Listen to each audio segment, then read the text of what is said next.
Guys, তো চলো আজকে যাচ্ছি আমরা চাকলা। আর এখন আমাদের জার্নিটা শুরু হচ্ছে বাড়ি থেকে।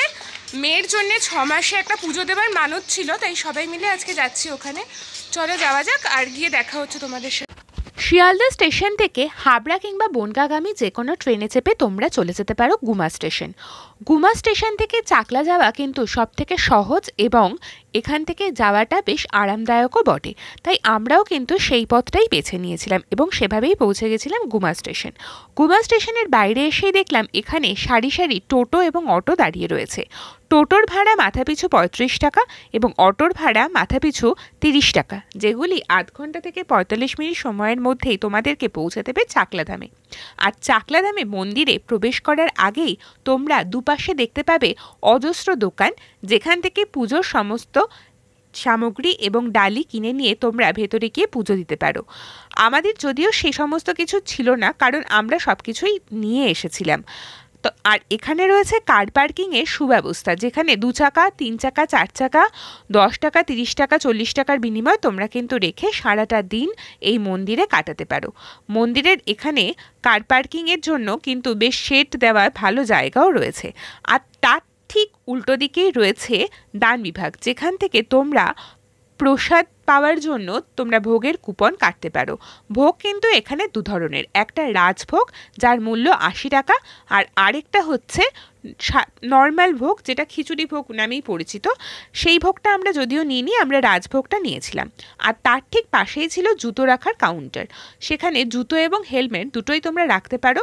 জুতোর রাখার জন্য প্রতি জোড়া জুতো 2 টাকা, আর হেলমেট রাখার জন্য প্রতি হেলমেট 5 টাকা করে লাগে। এবার আমরা পৌঁছে গেলাম মন্দিরে। মন্দিরটা কিন্তু ভীষণ সুন্দর। আমি কিন্তু এই প্রথমবার চাকলাধামে পৌঁছলাম, আর পৌঁছে দেখলাম যে মন্দির এবং মন্দির প্রাঙ্গণের আশেপাশের জায়গাগুলো ভীষণ সুন্দর।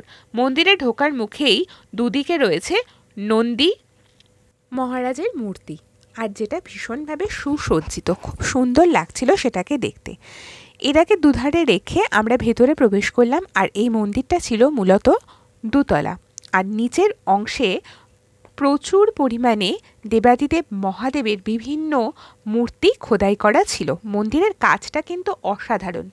লোকনাথ বাবাকে যেহেতু দেবাদিদেব মহাদেবেরই একটি অংশ বলে মনে করা হয়, তাই মন্দিরে কিন্তু ঢোকার মুখে নন্দী মহারাজ এবং ভেতরে অসংখ্য দেবাদিদেব মহাদেবের মূর্তিতে মন্দিরটা সুসজ্জিত। মন্দিরটা কিন্তু ভীষণ পরিষ্কারও বটে। আর এই দিন মুখে ভাতের ডেট থাকায় প্রচুর ছোট ছোট বাচ্চারা এসেছিল তাদের জীবনের প্রথম ভাতের স্বাদটা গ্রহণ করার জন্য। এখানে কিন্তু বিয়ে, উপনয়ন এবং নানান ধরনের অনুষ্ঠান কিন্তু হয়, আর সেদিনকে গিয়েই আমরা সেটা জানতে পারলাম। এবার ভেতরটা কিন্তু ঘুরে দেখার পালা ছিল। আমরা যখন পৌঁছেছিলাম সে সময় অতটা ভিড় না থাকলেও আমি যখন ভিডিওটা ক্যাপচার করছিলাম সে সময় কিন্তু ভিড়ের পরিমাণটা বেশ ভালোভাবেই ছিল। তবে মন্দির প্রাঙ্গণ এত বড় এবং সেখানে আলো বাতাসের এত সুন্দর ব্যবস্থা থাকায় সেখানে কিন্তু কোনো রকম কোনো অসুবিধা ছিল না। আর ভেতরেও কিন্তু একটা দান বিভাগ রয়েছে, যেখান থেকে তোমরা পুজো দেওয়ার জন্য, তোমরা যদি স্পেশাল যে পুজোটা হয় যেটা গর্ভগৃহে গিয়ে পুজো দেওয়া যায়, সেই পুজোর জন্য 100 টাকা দিয়ে তোমরা কিন্তু টিকিট কাটতে পারো এবং ভোগের কুপনও কাটতে পারো। আর এবার আমরা চলে গেছিলাম দোতলায়। দোতলায় রয়েছে শুরুতেই গণেশ মূর্তি।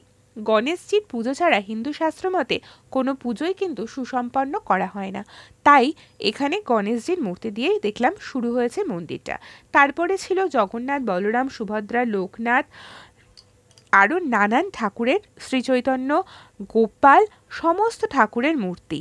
আমার কিন্তু জায়গাটা বেশ ভালো লাগছিল, যদিও এই জায়গাটা তালাবন্ধ থাকায় ভেতরে প্রবেশ করার কোনো সুযোগ ছিল না। তাই যতটা পারলাম ফাঁক থেকে ক্যামেরা করে তোমাদের জন্য ফাঁক ফোকর খুঁজে ভালো করে ভিডিও তুলে আনার চেষ্টা করলাম।